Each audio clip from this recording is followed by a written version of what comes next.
Hi guys, welcome back to our channel. Sorry, do it. Start over. I'll I'll let you say that and then I'll just shut up. Nope.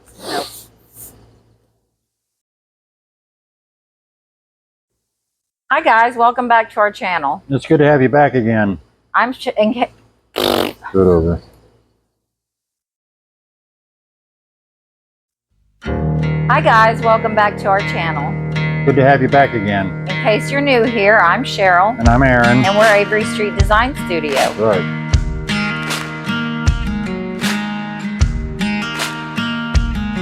Today we're going to do something I've been wanting for a while. It is a mid-century modern record player stand. It's really cool. I've had a record player for a while now and not had anywhere to put it, so we're doing this build for ourselves. The albums are getting moved around too much and we don't want to damage them, so this is perfect. We need it, and we're gonna finally make one. We're going to use some leftover maple plywood that we had from a different project. Yep, that one was it was a personal project. I was very happy to build it, but we're going to be releasing that video soon. It's a tack trunk for my niece, basically a box, but it turned out really good. It's equestrian tack box. She rides horses, and But these record player stands are really cool. I see them for sale all the time on Etsy. They have a very good profit margin. They range from anywhere from $150 up to $400 or so, depending on what kind of species of wood you make it out of. And this is maple, so it's going to be a little pricier. Yeah, you could even, glue together pallet boards to make the solid parts. It's just up to you if you want to spend the time to do that.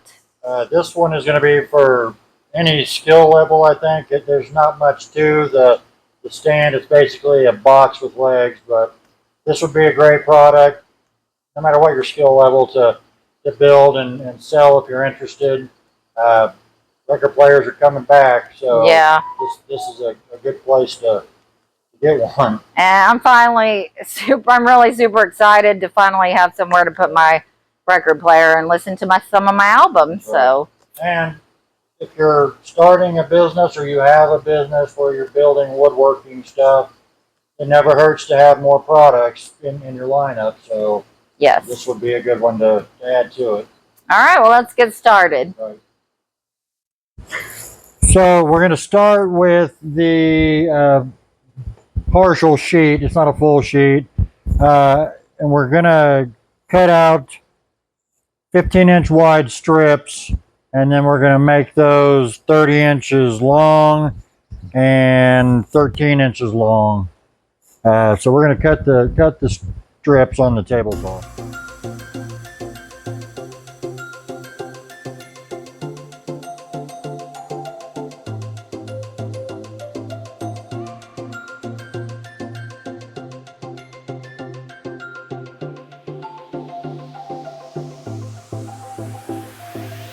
So now we got all of our plywood cut to the finished dimensions, and now we're going to put it together.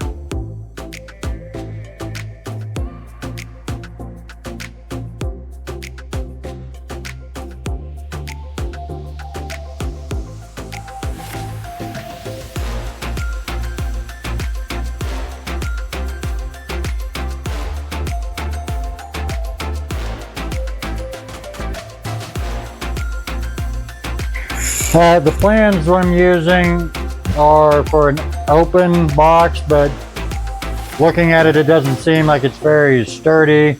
It wants to shift back and forth from side to side. So we're going to put a back on this one. We're going to beef it up a little bit, give it a little more support.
So we've got this walnut that came from a pallet, giant pallet that we found not too long ago. We're going to use it for the legs. It's beautiful, kind of matches the maple. And I've drawn this table leg, very simple, just a little tapered table leg. And we're going to use the maple or the walnut we found, and we're going to cut those out now.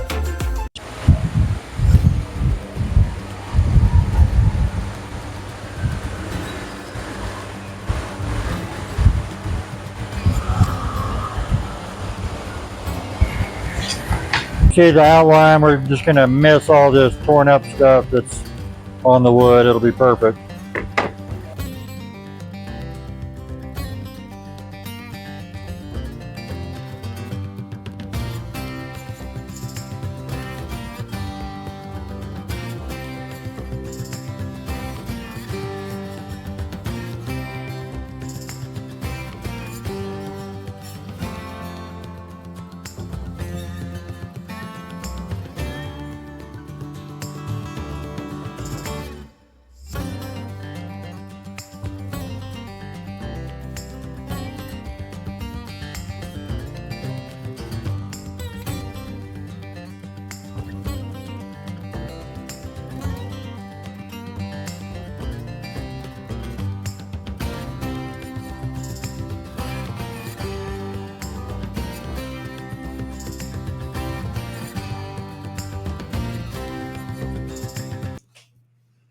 Now it's time to lay out where the legs are going to go.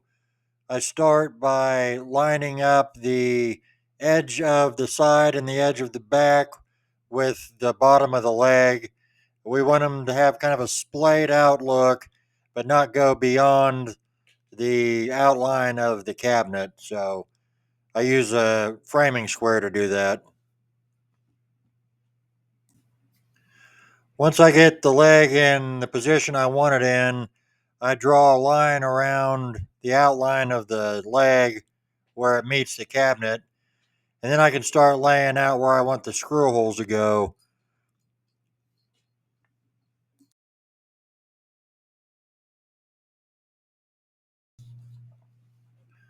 After I get the holes laid out for the first leg, I just measure each of the other four corners and transfer those measurements to each leg where it's going to go.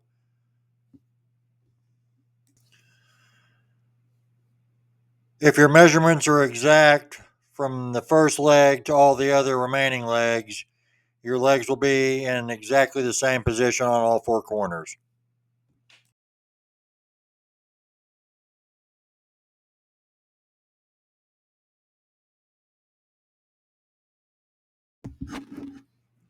After we get all the holes laid out, we drill the holes that the screws are going to go through. And on the inside of the cabinet, I use a countersink bit so the head of the screw will sink below the surface of the wood.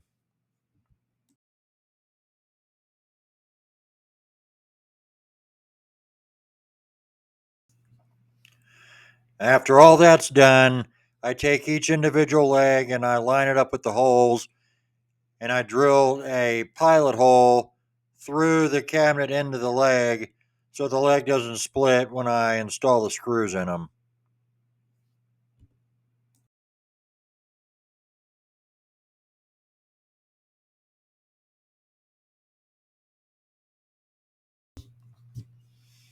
And all that's left is to screw the legs to the cabinet, and that'll be the full assembly of the record player stand. We have a wasp nest growing on our garage door at work. Excuse me. Super creepy.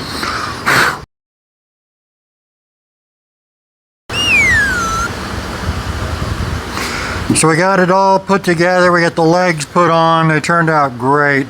Now we're going to give it a pretty good sand, and we're going to stain it and lacquer it. So let's get going. I should say, when you're sanding plywood of any kind, something you're going to stain, you need to be real careful and not burn through that veneer because it is so thin. It doesn't take much to burn through it, so just be careful when you're doing that.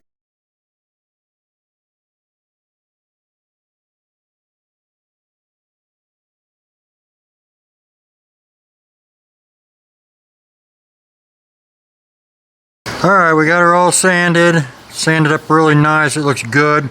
We're going to stain it now with Minwax Golden Oak, Old Faithful. We love this stuff. It's beautiful. Hi guys, I was noticing that about 90% of you guys who watch our videos are not subscribed to our channel. If you could take a moment and please subscribe, like, and share, that would greatly help us out so we can continue making quality content for you. Thank you, and now back to the video.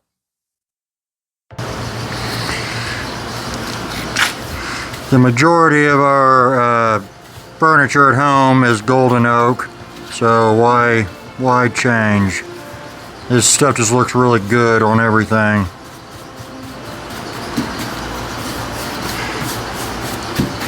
We did some cargo car wood floor end tables a few episodes, well, quite a while ago now. You guys should check them out. They're awesome. They turned out good with this same color. I mean, super beat up reclaimed wood floor from cargo cars on trains, if that interests you.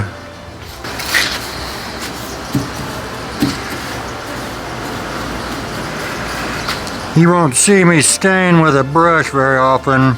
There's just a lot of angles and stuff on this thing I didn't want to try to get to with a rag.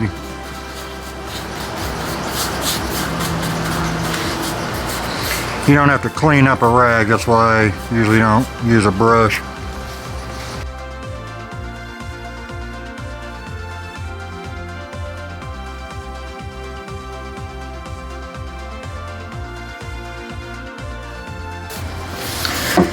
If this is something I'm doing for our business, like staining something not on camera, I almost always spray it because it's so fast and convenient. You do have to clean up the little cup guns, but man, you can have this thing stained in about 2 minutes versus 15 or 20 with a brush. And she showed you on camera the guns we used before. They're just cheap guns from Harbor Freight. They're about 15 bucks. You can get them for like 9 on sale. Man, those things are awesome. And I don't clean them like I'm supposed to, and they work just as well as if they were just out of the box. So if you guys are into spraying stain or paint or enamel or anything, you should check them out. You don't have to have a huge compressor either. They're not a sponsor, I just like their stuff. You may be wondering why I didn't put a face frame on this plywood. This is almost exactly the size of the records that go in. We didn't want to make it much bigger than this. And if you make a frame, you won't be able to slide the records in and out. You'll have to turn them sideways, and if you have more than a few, that could be a problem. So we just decided the unfinished plywood edge looked just as good. And it's a cheap project because we already had the plywood. The legs were pieces of walnut I got off of a pallet earlier in the episode. You can see that.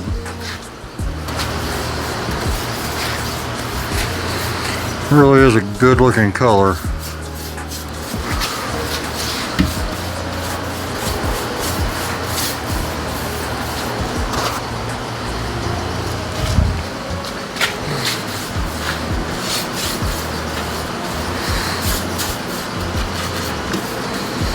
And I think mid-century modern furniture was usually a lighter stain color. They didn't do a lot of dark colors.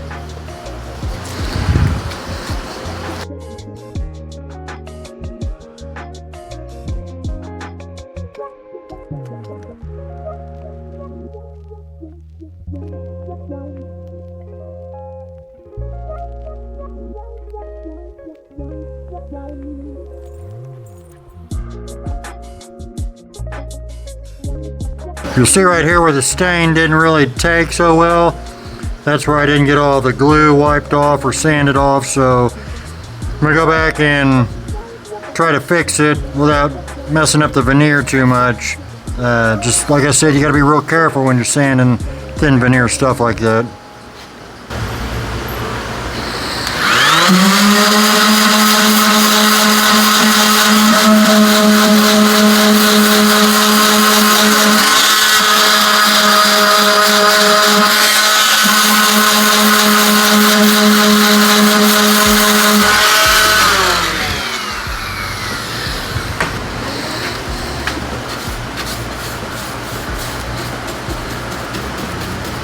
I think we got it.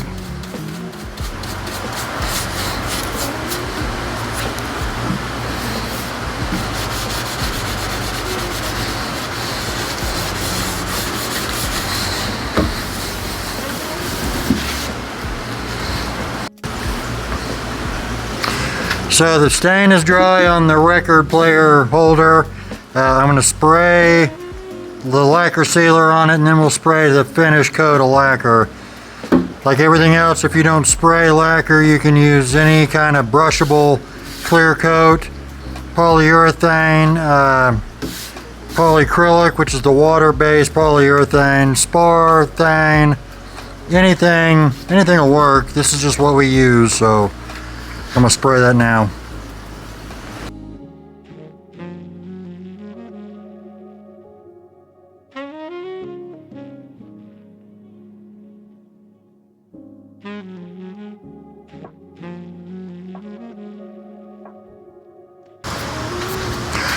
So the sealer's dry, we're just gonna give it a quick sand, and then we're gonna spray the lacquer on it.